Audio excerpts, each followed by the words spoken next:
ہم بچے کو سکول بھیج دیا، سکول سے آیا تو ٹیوشن بھیج دیا، اس کے بعد ٹی وی پہ بیٹھ گئے۔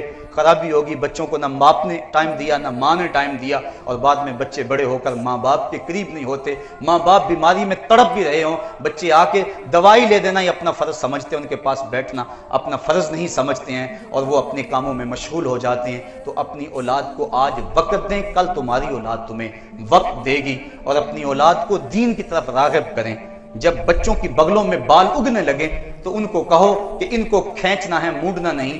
عموماً اس وقت پتہ چلتا ہے جب بندہ موڑ چکا ہو، جبکہ حدیث کے اندر نتف الابط کے لفظ ہیں کہ بال کھینچنا جو ہے وہ مسنون ہے، اور کھینچنے سے چند بار کھینچنے سے یہ بال ویسے ہی ختم ہو جاتے ہیں۔ تو ان کو ترغیب دیں، جب بچے کی داڑھی کا خط آنے لگے تو اسے ترغیب دیں کہ یہ اللہ کے رسول کی سنت ہے، اس کا قتل نہیں کرنا۔ وہ بدقسمت مائیں ہیں جو بیٹوں کو کہتے ہیں کہ بیٹا ابھی تیری عمر داڑھی کی نہیں ہے، اگر داڑھی کی عمر نہیں ہے تو آئی کیسے ہے؟ بلکہ بیٹے کو ترغیب دے، اس کو سنت امامہ سجانے کا کہے، اس کی پیشانی چوم کر کہے کہ بیٹا تیرا یہ حلیہ مجھے بھی پسند ہے، اللہ اور اس کے رسول کو بھی پسند ہے۔ تو پھر حالات کا جبر، زمانے کی تند و تیز ہوائیں بچے کے لیے مسئلہ نہیں بنے گا۔ اس لیے اپنے بچے کی تربیت اس انداز سے کریں۔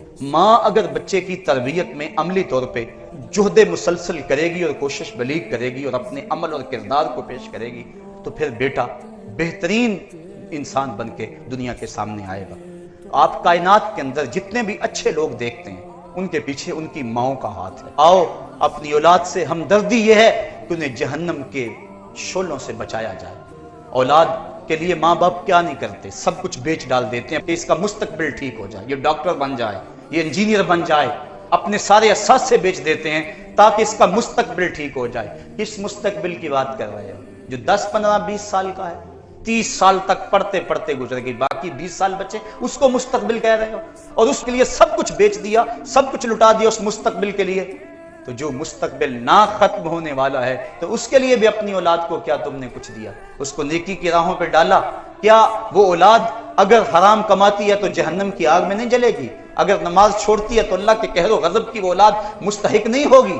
تو اپنی اولاد کے اصلی مستقبل کے لیے تگ و تاز کرو اور اپنی اولاد کو دین کی راہوں پہ ڈالو، ان کی انگلی پکڑ کے انہیں مسجد کا گھر دکھاؤ، اپنے گھروں میں مصلی بچھاؤ، سحری کے وقت اٹھ کے نوافل پڑھو تاکہ تمہاری اولاد کو تمہیں دیکھ دیکھ کے دین کی راہیں ملیں اور وہ دین کی سمت آ جائیں۔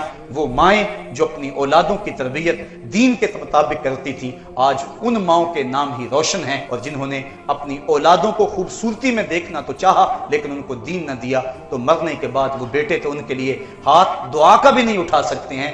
آئیے میں اور آپ اپنی اولادوں کو دین کا مسافر بنائیں۔